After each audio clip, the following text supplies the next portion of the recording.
은혜의 말씀으로 우리 가운데 채워주셔서 감사를 드립니다. 우리는 부족하고 우리는 연약하지만 날마다 주의 은혜와 주의 사랑 가운데 우리를 지켜주셔서 감사를 드립니다. 거룩한 주일 아침 하나님 앞에 불러주셨습니다. 예배자로 세워주셨습니다. 우리 드린 예배를 기쁘게 받으시옵시고 또 귀한 은혜의 말씀 주셔서 우리의 마음이 하나님의 마음으로 뜨겁게 하여 주옵소서. 예수님 이름으로 기도합니다. 아멘. 자, 오늘 주신 하나님의 말씀은 마태복음 22장 말씀입니다. 마태복음 22장 34절부터 46절까지 신약성경 38쪽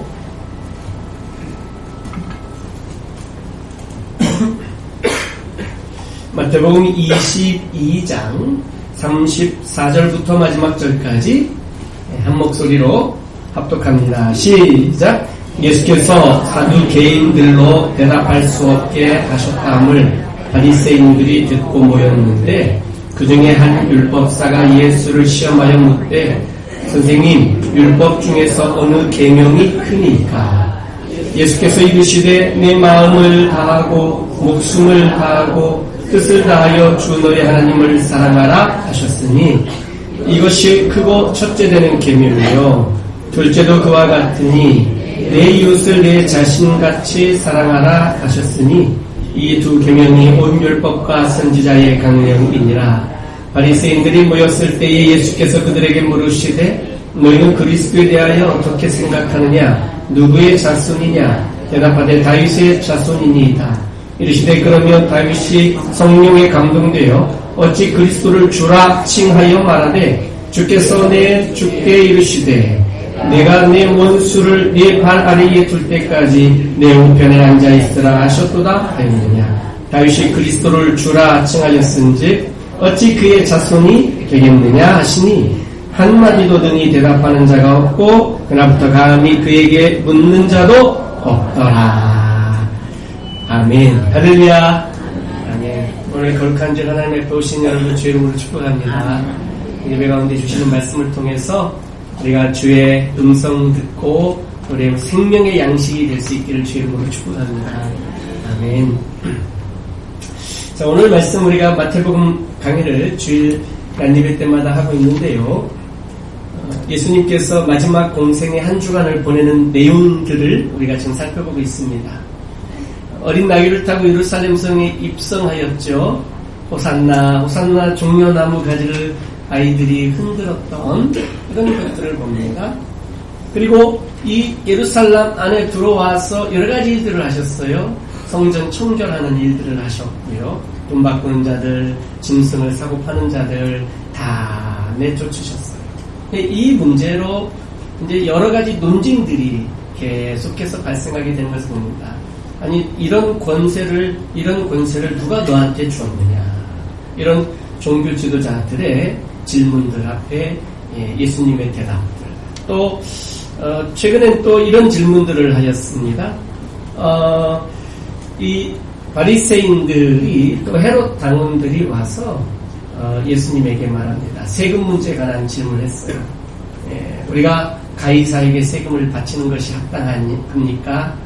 아니면 합당하지 않습니까? 이런 어려운 정치적 내용을 섞어서 질문하는 것들. 예수님의 대답은 명쾌했습니다.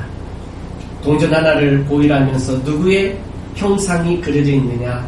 가이사, 황제의 형상이 그려져 있습니다. 그러면 가이사의 것은 가이사에게, 하나님의 것은 하나님께 바치라 하면서 우리의 이 몸과 마음에 하나님의 형상으로 지음받은 우리가 하나님의 형상을 담았으니 우리의 몸과 마음을 하나님께 바쳐야 한다라는 말씀들을 우리가 나누었습니다. 그리고 이제는 우리가 지금 오늘 본 바로 이 앞본문의 내용인데요. 우리가 읽진 않았습니다만 사두개인들이 예수님께 나와 이제 또 질문합니다. 이건 또 다른 종교 지도자들의 또 다른 분파들입니다. 바리새인들은 어떤 사람들이냐면 율법학자들 아니겠습니까? 이 세금을 누구한테 바치는 게 중요하냐. 이 정치적 문제와 함께 또 헤롯 당원들, 당시에 이 정치적 일들을 하던 이 정치인들이죠. 이런 질문을 했는데 이제는 사두개인들이 오늘 본문 바로 앞에 예수님에게 부활에 관한 질문을 합니다. 사두개인들은 과거에 대제사장 이름 중에 사독이라는 대제사장이 있습니다. 사독. 이 사람들이 이 사독이라는 제사장의 후손들이 그 이름을 본따서 사두개인이라고 이렇게 사두이는 이제 우리 한문 사람이라는 뜻이죠. 사두개라고 해서 사독에서 파생된 단어들입니다. 그러니까 이 사람들은 제사장 그룹입니다. 제사장은 세습이 되는 거죠. 제사장 그룹이에요. 이 사두개인들 제사장 그룹 이 사람들은 우리의 몸의 부활을 믿지 않았어요. 이 제사장들이 가장 중요하게 여기는 구약 성경의 그 내용은 어디냐면 바로 그 성막이 지어지는 출애굽기, 그렇죠. 성막을 건축하라. 그리고 제사 제도가 나와 있는 레위기, 그렇죠. 그러니까 즉 모세와 관계된 내용들이에요. 다시 얘기하면 창세기, 출애굽기, 레위기, 민수기, 신명기 이 5가지 모세 오경. 이 사두개인들은 모세 오경만 받아들이는 사람들이에요. 자기들 제사 제도에 대해서 잘 기록되어져 있는 것. 그러니 그 뒤에 써 있는 지혜서나 선지서들이나 이런 것들은 무시하는 거예요. 오직 모세 오경만. 그러니 이들은 그 모세 오경에 부활에 관한 내용이 나와 있지라는 거예요. 정확하게. 이 사람들은 부활을 믿지 않는 거예요. 예수님 앞에 나와 이들의 질문이 바로 그런 내용입니다. 오늘 22장 24절에 보면 23절 이후로 보면 이렇게 나옵니다. 23절 한번 보면 제가 한번 읽어볼게요. 부활이 없다 하는 사두개인들이 그날 예수께 와서 물어 이르되 선생님이여 모세가 일렀으되 사람이 만일 자식이 없이 죽으면 그 동생이 그 아내에게 장가들어 형을 위하여 상속자를 세울지니라 하였나이다. 우리 중에 7형제가 있었는데 맏아들이 장가들었다가 죽어 상속자가 없으므로 그 아내를 그 동생에게 물려주고 그 둘째와 셋째로 7째까지 그렇게 하다가 최후에 그 여자도 죽었나이다. 그런즉 그들이 다 그를 취하였으니 부활 때에 7 중에 누구의 아내가 되리까? 이거 힘들다. 아주 극단적인 예를 들어서 예수님에게 질문한 거예요. 우리가 잘 알고 있는 이 하나님께서 세우신 이 계대 결혼에 관한 이런 내용인데요. 이것은 이스라엘의 기업과 관계된 모세 율법 중에 하나입니다. 우리가 룻기를 잘 압니다. 그렇죠? 룻기를 통해서 룻이 보아스와 결혼하여 아들을 낳았죠. 이 아들은 남편 보아스의 아들이 아니라 그 나오미, 그 시어머니 시댁의 아들로, 큰 아들로 이렇게 돼서 그 집안의 기업을 이어갈 수 있도록, 그래서 기업이 끊어지지 않게 하기 위한 어떤 이러한 제도였던 것입니다.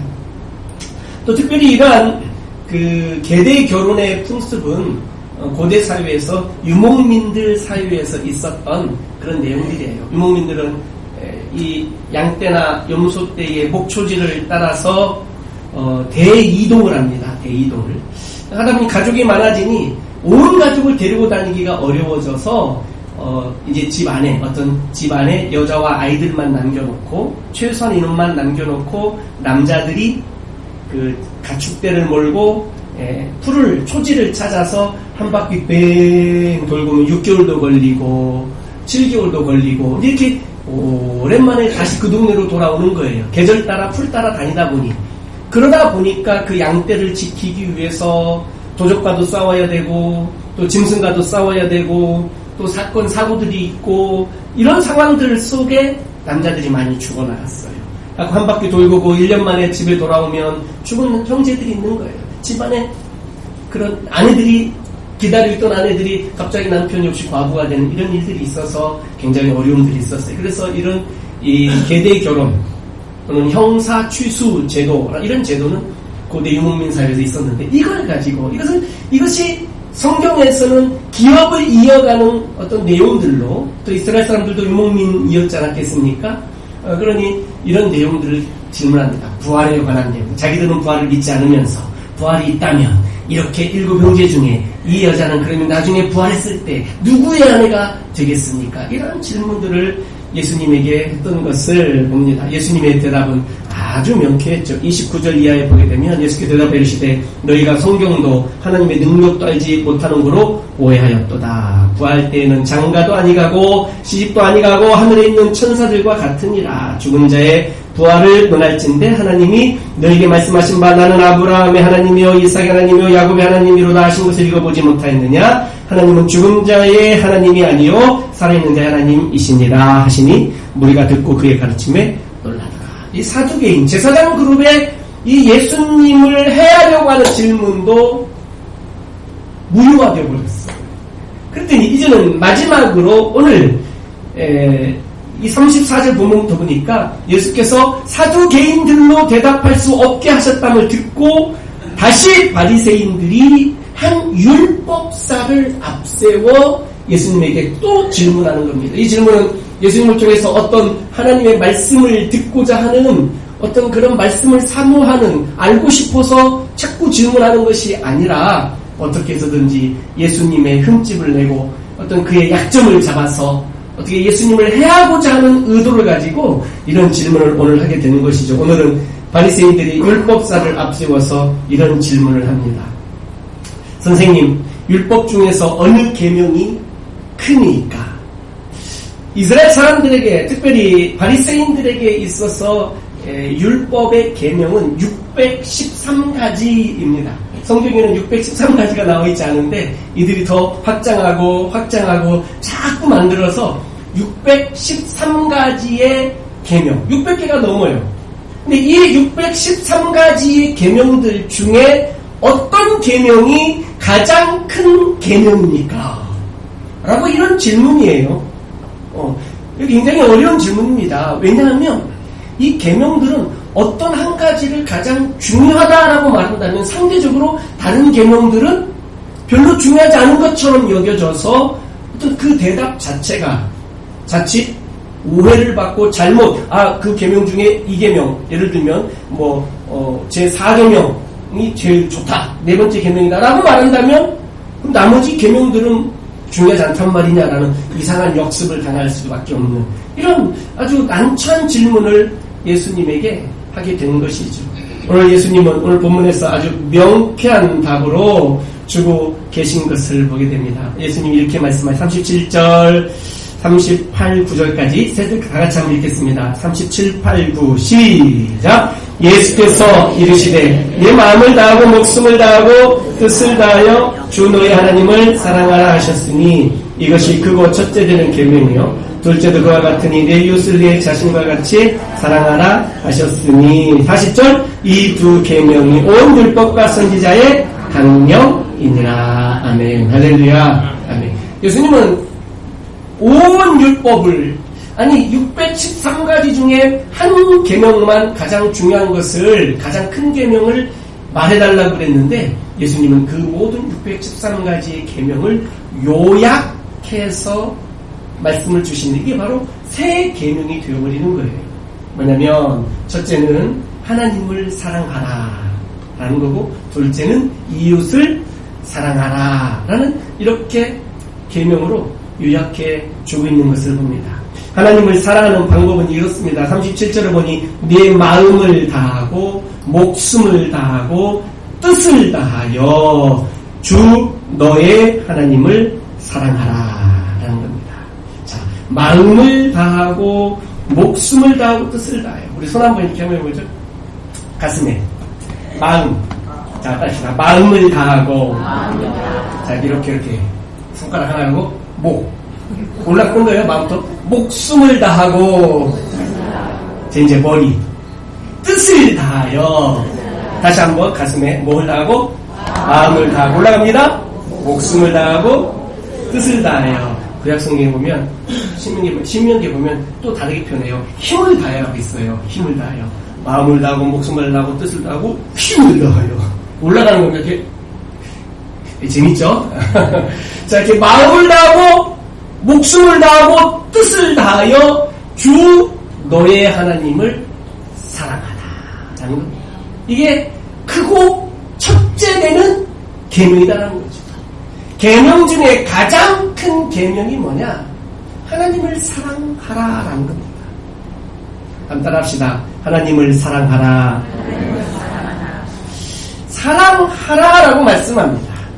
하나님을 사랑하라. 이것이 가장 크고 첫째 되는 계명이다라고 말합니다. 우리는 이런 찬송 좋아합니다. 당신은 사랑받기 위해 태어난 사람. 얼마나 가슴이 아프더라고요. 특별히 이 생일 케이크 하나 촛불 꼽아놓고 불 켜는 상태에서 그런 이 축복 찬양을 한번 이렇게 쫙 들으면 막 가슴이 따뜻해집니다. 당신은 사랑받기 위해 태어난 사람. 나는 사랑 받으려고 태어났구나. 야, 감사합니다. 우리는 하나님의 크신 사랑을 받은 주의 자녀들인 줄 믿습니다. 당신의 독생자 예수 그리스도를 이 땅에 우리 죄를 대신하여 보내주시고 십자가에 피 흘려 죽게 하신 이것이 우리가 받은 큰 사랑 중에 가장 큰 사랑입니다. 우리가 받은 은혜 중에 가장 큰 은혜가 예수님을 보내주신 거예요. 할렐루야. 그래서 예수님이 어떻게 정의할 수 있냐? 예수님은 바로 은혜다라고 이렇게 정의할 수가 있는 거예요. 하나님은 그 뭐냐? 하나님은 사랑이다라는 거예요. 사랑. 그렇죠? 아들을 보내주시는 사랑이에요. 사랑. 성령님은 영이시죠? 그리스도 영, 우리와 교통하시는 거예요. 교통. 고린도서 13장에 보면 그래서 축도할 때 예수님의 은혜와 하나님의 사랑과 성령님의 교통하심이 너희 무리에게 있을지어다. 아멘. 이 예수님은 한마디로 정의하면 은혜고 하나님을 한마디로 정의하면 사랑이에요. 사랑. 그러니 우리를 향하신 이 하나님의 사랑은 당신의 독생자를 내어 주실 만큼 우리를 사랑하셨어요. 얼마나 크고 놀라운 사랑이에요. 이거보다 더 큰 사랑이 있을까요? 내 자신 내줄 수 있을까요? 참 놀라운 사랑입니다. 우리 이런 사랑을 받았어요. 이런 큰 하나님의 사랑에 충만히 젖어드시기를 주의 이름으로 축복합니다. 아멘. 요즘 날씨가 어마어마하게 덥죠? 하루하루 다르게 덥답니다. 오늘은 더 덥고 내일은 또 더 덥고 모레는 더 덥답니다. 요즘 일기에 볼 때 37도, 38도라고 나오면 그런가 보다 합니다. 언제 우리나라에 37도, 38도, 40도 이런 적이 언제 있었습니까? 그런가 보다 해요. 요즘은 그냥 일기예보가 그냥 편안해. 37, 38도라고 한다면 그냥 내일도 덥겠구나 이런 생각을 하고 말게 됐는데 좀 밖에 나가보면 아주 그냥 정말 힘들어요. 너무 더워서. 저는 개인적으로 더운 게 너무 힘들어요. 더운 게. 주여. 정말 너무 뜨거워요. 그런데요. 우리를 향하신 하나님의 사랑은 이거보다 더 뜨거운 줄을 믿습니다. 이 얘기하고 싶었어요. 우리를 향하신 이 하나님의 사랑은 우리를 감싸 안으시는데 이 사랑은 피할 수가 없는 거예요. 피할 수가. 얼마나 뜨거운지. 저는 제 인생에 가장 뜨거운 것을 경험한 것은 언제냐면 언젠가 한번 저 송추에 있는 이 불가마에 들어가 본 적이 있습니다. 불가마.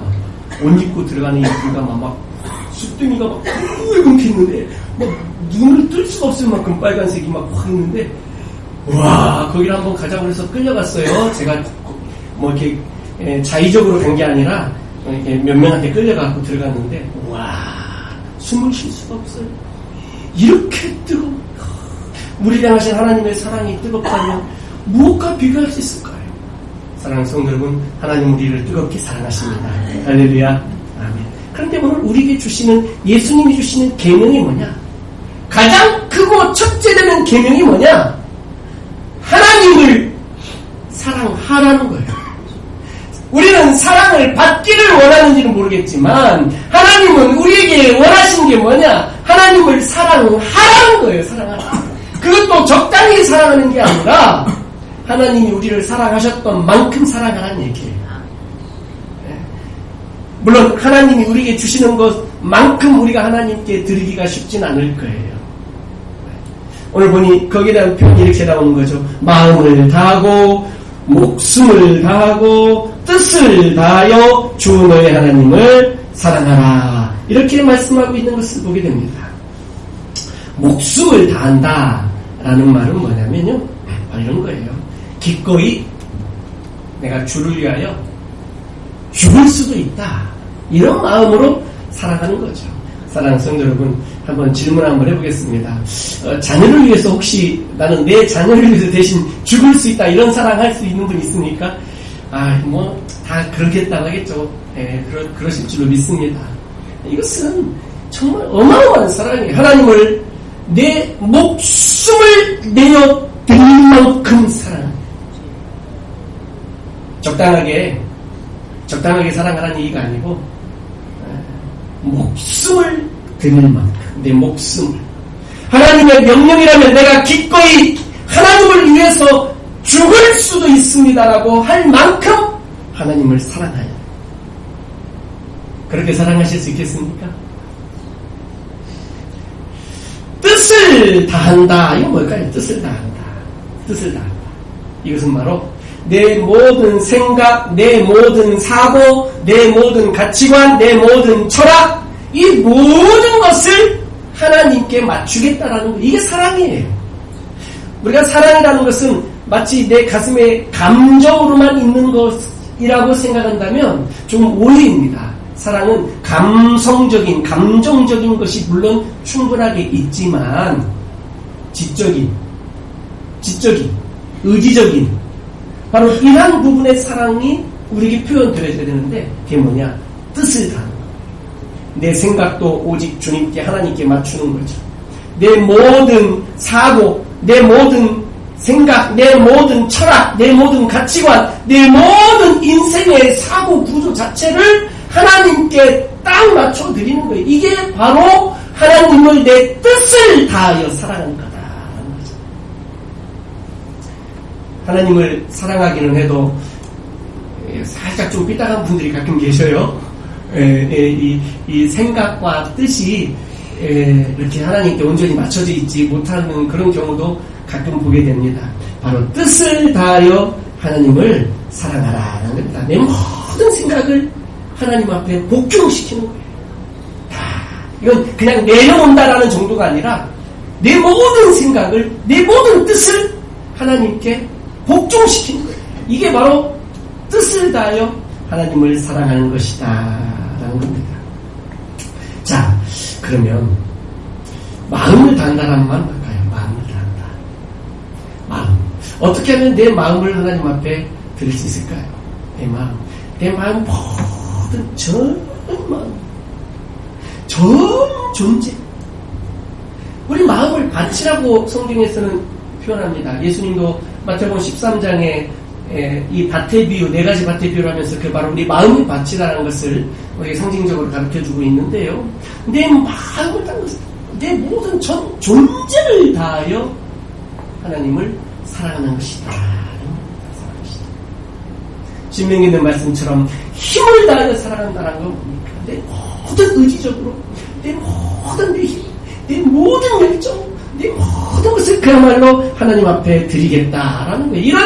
이런 사랑이 하나님 우리에게 원하는 거예요. 내 마음을 다하고, 목숨을 다하고, 뜻을 다하고, 힘을 다하여 하나님을 사랑하고, 하나님을 예배하고, 하나님을 찬송하고, 주님이 내게 맡겨주신 직분을 그렇게 감당하고, 주님이 내게 주신 삶을 그렇게 살아가는 것, 이것이 바로 하나님을 사랑하는 것이다. 이 말씀입니다. 우리는 로마서에 있는 말씀들을 들으며 굉장히 큰 의미를 받습니다. 특별히 우리를 향하신 하나님의 사랑에 관한 말씀들, 로마서 5장과 로마서 8장에 나와 있는 이 우리를 향한 하나님의 그 크고 놀라우신 사랑, 환난이나 적시나 길이나 유행이나 칼이나 그 어떤 피조물이 날지라도 그리스도 예수 안에서 우리를 향하신 하나님의 사랑을 끊을 자가 없다라는 이 크고 놀라운 우리를 향하신 하나님의 그 큰 사랑에 관한 말씀을 들으면 감동을 받고 은혜를 받고 정말 감격스럽습니다. 그러나 그와 동일하게 내 마음을 다하고 목숨을 다하고 뜻을 다하고 힘을 다하여 주 너의 하나님을 사랑하라 라는 말씀은 우리는 어떻게 받고 있는지 한번 돌아볼 필요가 있습니다. 하나님 앞에서 내 삶의 여러 가지 형편들을 변명삼아 합리화시켜 하나님 사랑을 뒤로 너무 많이 미루고 있지는 않습니까? 하나님을 사랑하기는 하지만 사랑의 실천, 하나님을 사랑하는 실천적인 것들은 너무 많이 뒤로 밀어놓고 있진 않습니까? 내게 주신 직분을 따라, 내게 주신 은혜를 따라, 내게 주신 믿음을 따라 헌신하고 봉사하는 일들에 대하여 하나님 앞에 얼마나 드리고 계신지 한번 우리가 돌아볼 필요가 있다는 이러한 말씀입니다. 내 모든 삶 속에서, 내 모든 예배 생활 속에서 내가 하나님의 말씀을 지키며 살아간다 라는 표현들은, 그 많은 말씀들을 구체적으로 어떻게 지킬 수 있느냐 간단하게 예수님이 설명하고 있어요. 마음을 다하고 목숨을 다하고 뜻을 다하고 힘을 다하여 주 너의 하나님을 사랑하라 라는 이 대전제, 이것이 크고 첫째되는 계명이다 라는 겁니다. 사랑하는 성도 여러분, 우리 하나님을 사랑할 수 있기를 주의 이름으로 축복합니다. 아멘. 할렐루야. 아멘. 하나님은 사랑이십니다. 하나님 사랑이세요. 우리를 많이 사랑하세요.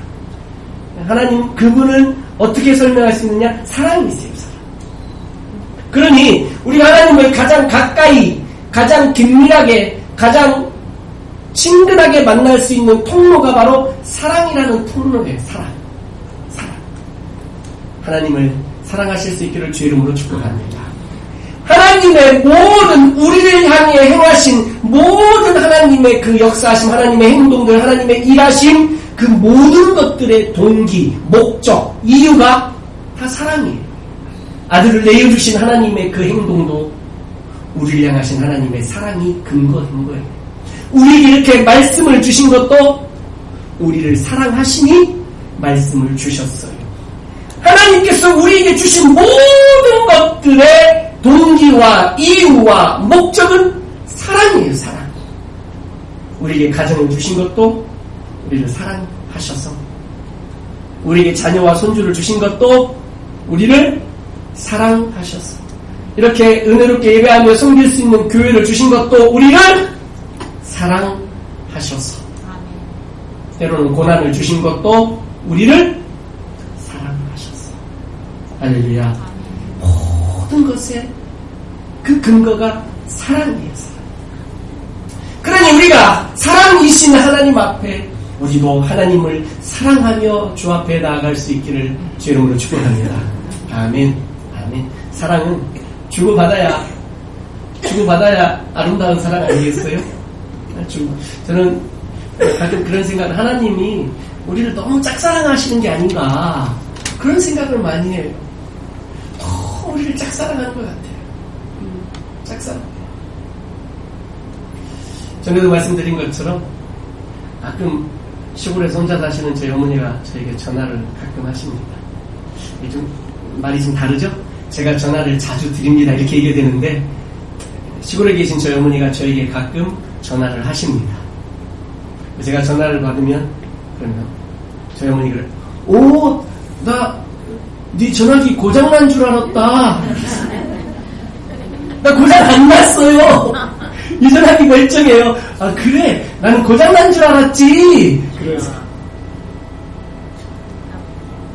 우리 어머니가 저를 짝사랑하세요. 미국에서 목회하는 저희 형은 평균 일주일에 한두 번씩 전화드려요. 근데 저는 한 달에 한두 번 우리 어머니한테 전화를 받아요. 우리 어머니가 저를 짝사랑하세요.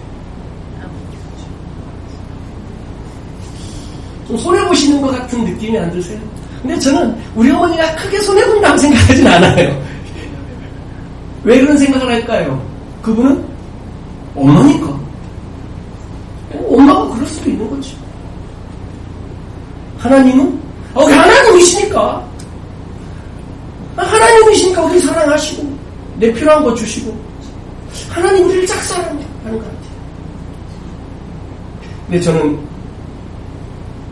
짝사랑이 얼마나 힘든지 가끔 깨닫습니다. 제가 제 아내를 많이 사랑합니다. 제가 짝사랑인 것 같아요. 잘 몰라줘요. 좀 서운해요. 요즘은 사랑 안 한다고 얘기합니다. 가끔 저한테 묻습니다. 당신 죽으면 내가 어떻게 살까? 저를 보내려고 그런 거예요. 걱정하지 말라고. 내가 또 우리 자녀들을 보면 또 제가 짝사랑하는 것 같아요. 뭔가 조금. 하나님이 우리를 짝사랑하시는 것 같아요. 사랑하는 성도 여러분, 이제 예수님께서 우리에게 가장 크고 첫째 되는 계명을 주시는데요. 우리도 하나님을 사랑하라라고 말씀합니다. 그냥 적당히 사랑하라는 게 아니라 마음을 다하고 전 존재를 드려서 목숨을 다하고 내 생명도 아낌없이 내어줄 만큼 우리도 하나님을 위해서 뜻을 다하고 내 모든 사고와 생각들을 내 모든 뜻을 하나님의 뜻 앞에 복종시키고 힘을 다하여 내 모든 전 육체와 내 모든 전 삶을 하나님 앞에 드리면서 그렇게 하나님을 사랑하라고 말씀합니다. 사랑하는 성도 여러분, 우리가 하나님을 더 깊이 더 뜨겁게 사랑하실 수 있기를 주의 이름으로 축복합니다. 아멘. 더 이상 하나님의 사랑이 우리를 향한 짝사랑이 되지 않기를 우리도 하나님을 같이 사랑할 수 있기를 간절히 소망합니다. 아멘. 예수님께서 이 첫 번째 크고 첫째 되는 계명은 하나님을 사랑하는 것이다라고 말씀하시고 율법사에게 예수님이 그러면 두 번째 계명이 뭐냐? 그 두 번째 계명은 오늘 본문의 이 39절 말씀처럼 둘째도 그와 같으니 자, 둘째가 그와 같다는 거예요. 첫 번째와 같다는 얘기죠. 하나님을 사랑하라는 것과 같다는 얘기예요. 하나님을 사랑하는 것과 같으니 네 이웃을 네 자신같이 사랑하라라고 합니다. 둘째는 첫 번째와 같은데 이 첫 번째와 같다라는 말이 하나님을 사랑하라라는 내용과 같은 말이기도 하고 다른 의미로는 둘째지만 첫 번째이기도 하다라는 이야기와 이렇게 해석할 수도 있는 방법인데 그게 뭐냐? 이웃을 네 자신과 같이 사랑해라. 이웃을 사랑하는 것. 우리는 누구를 사랑해야 하겠습니까? 이스라엘 사람들에게 있어서 이웃을 사랑하라라는 것에 대한 어떤 그 사고의 제한적 어떤 그런 틀들이 있었어요. 뭐냐면 그들에게 있어서 이웃은 유대인들로 국한되어져 있었어요. 유대인들. 유대인이 아닌 다른 사람들은 다 이방인이에요. 이방인. 이방인은 그들은 개로 표현했어요. 짐승 개. 특별히 유대인이면서 이방 민족과 혼혈이 된 저 사마리아에 사는 사람들, 유대 북쪽에 사는 사람들은 사마리아인들은 그 이방인보다 개보다도 못한 사람들.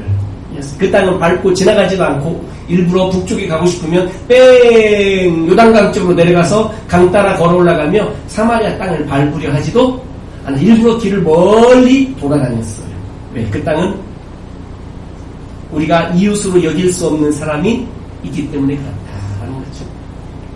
예수님께서 한 강도 만난 사람의 비유를 들 때에도 첫 번째는 제사장이 지나갔고 두 번째는 레인이 지나갔고 세 번째 지나간 사람 누구죠? 사마리아 사람이 지나갔다.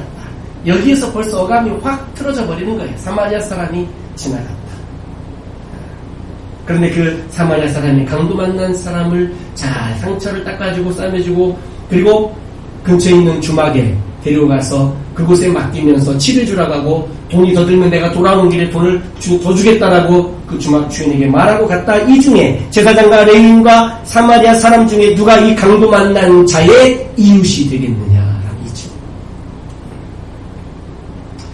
유대인들의 이웃에 대한 개념은 그냥 유대인들로 국한되어져 있어요.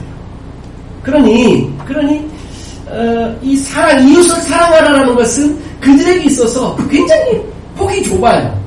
그러나 예수님께서 말씀하시는 이 이웃에 관한 개념은 바로 그 선을 넘어가는 거죠. 사마리아 사람도 이웃이 될 수 있다는 거예요. 이방인을 넘어선 거예요. 사마리아 사람이 이웃이 된다면 그런 이방인들도 우리의 이웃이 될 수 있다는 거죠. 그 이방인들을 이웃을 사랑하는 이것이 바로 크고 첫째 되는 하나님을 사랑하는 것과 같은 계명이다. 다시 얘기하면 하나님 사랑과 이웃 사랑은 동전의 양면과 같이 서로 붙어있는 거다라는 거죠. 떨어질 수 없다라는 거죠. 하나님을 사랑하며 이웃을 사랑하는 게 합당하다라는 거죠.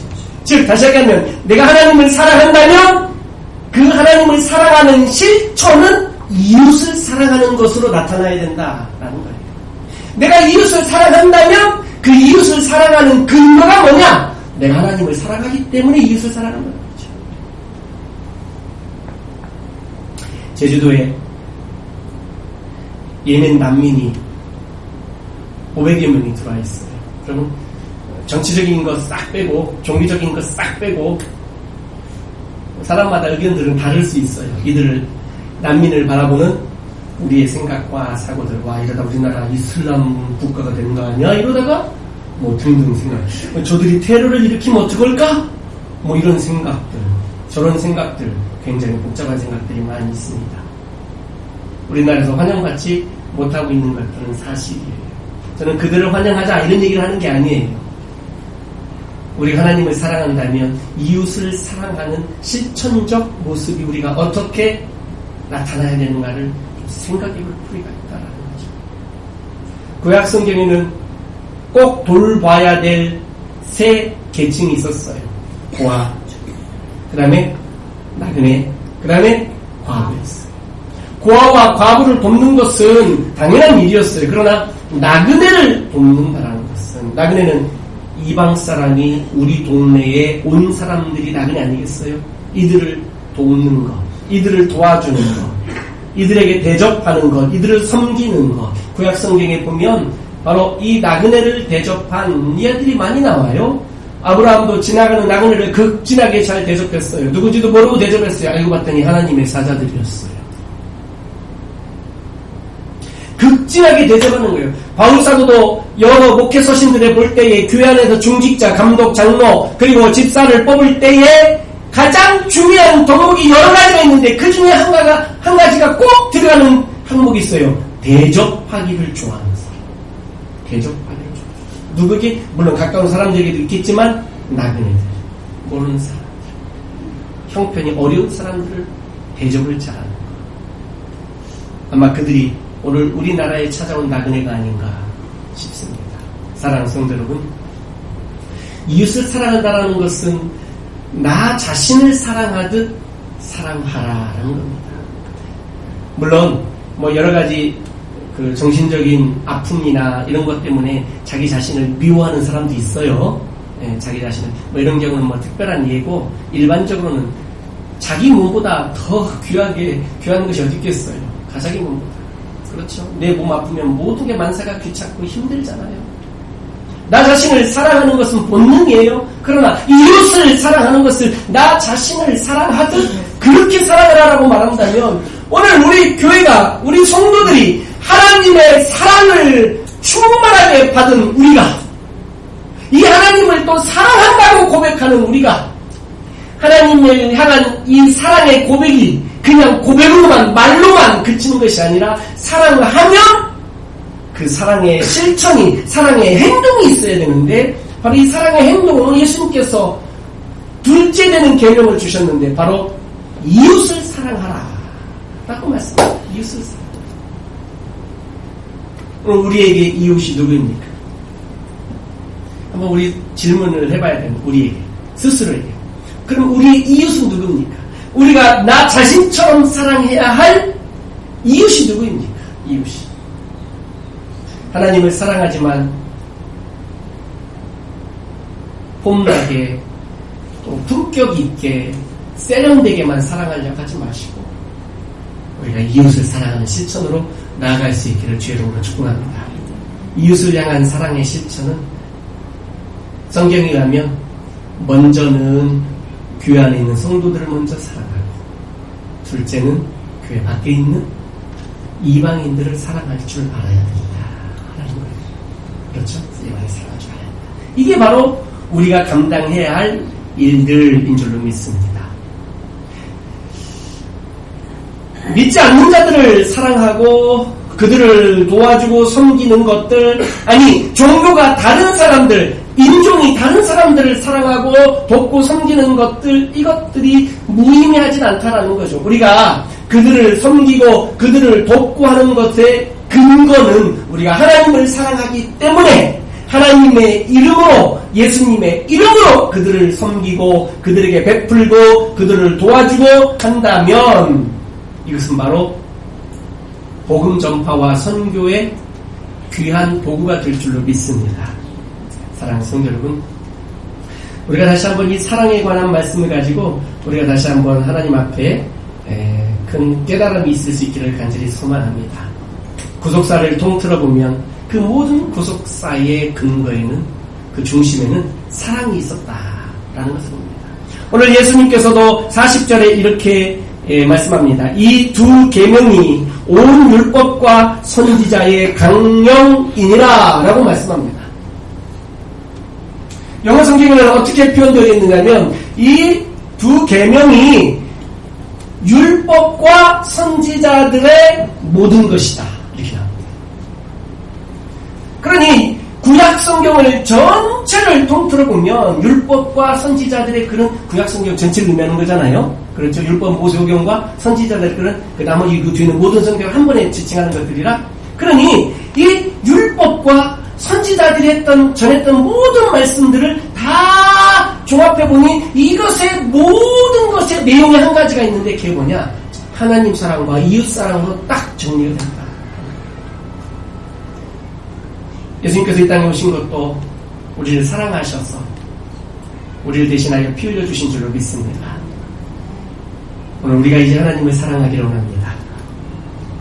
그리고 우선 하나님을 사랑하고 그 사랑을 이웃 사랑으로 실천하지 않으면 행함이 없는 믿음으로, 죽은 믿음으로 그렇게 설명합니다. 우리가 하나님을 사랑하죠. 하나님을 사랑한다면 이웃 사랑으로 나아갈 수 있기를 주의 이름으로 축복합니다. 우리 교회가 어떻게 하면 이웃을 사랑할 수 있을까? 좀 더 고민 많이 해볼 수 있기를 바랍니다. 물질적으로 또는 우리가 봉사로 또는 수고로 섬김으로 우리가 이웃 사랑하는 것들을 잘 세워나가는 것. 우리 교회가 이 땅에서 복음을 전하는 것도 이웃을 사랑하는 것 중 한 가지 방법일 수 있습니다. 선교사를 파송하고 후원하는 것도 이웃을 사랑하는 방법 중 하나일 수 있습니다. 생각해보면 굉장히 다양합니다. 굉장히 다양합니다. 가난하고 어려운 사람들 찾아갈 때 뭐 돈 몇 푼이라도 도와주는 것도 이웃을 사랑하는 방법일 수도 있습니다. 어렵게 힘든 사람들 가서 도와주고 몸으로 봉사해주는 것도 이웃을 사랑하는 여러 가지 방법 중 하나일 수 있습니다. 다 돌아보면 우리가 해야 할 일들, 구체적인 이웃 사랑의 실천의 방법도 우리가 한번 떼갖고, 첫째는 마음과 목숨과 뜻을 다하여 하나님을 사랑하시기를 주의 이름으로 축복합니다. 둘째는 이웃을 내 자신처럼 사랑할 수 있기를 주의 이름으로 축복합니다. 할렐루야. 우리가 왜 그래야 됩니까? 우리도 약한 자들이었기 때문에 그렇습니다. 우리가 이미 그 사랑을 받았기 때문에 그렇습니다. 우리가 하나님과 원수되었고 주인 되었을 때 하나님의 사랑을 입었기 때문에 그렇습니다. 사랑도 받아본 사람이 사랑할 수 있는 것이죠. 내가 보지 못할 때 그 하나님의 크신 사랑으로 우리를 볼 수 있게 해주셨습니다. 내 심령이 죽어있을 때에 그 하나님의 사랑으로 우리의 심령을 다시 살려주셨습니다. 내가 어려움과 큰 침처와 낙심 가운데 있을 때에 우리 하나님은 약한 우리를 찾아오셔서 하나님의 사랑으로 우리를 세워주셨습니다. 이 큰 사랑을 받았기에 이제는 우리도 사랑을 주여 사랑하며 살겠습니다. 주님, 하나님을 사랑하겠습니다. 이웃을 사랑하겠습니다. 이런 귀한 은혜와 그런 결단이 있기를 주의 이름으로 축원합니다.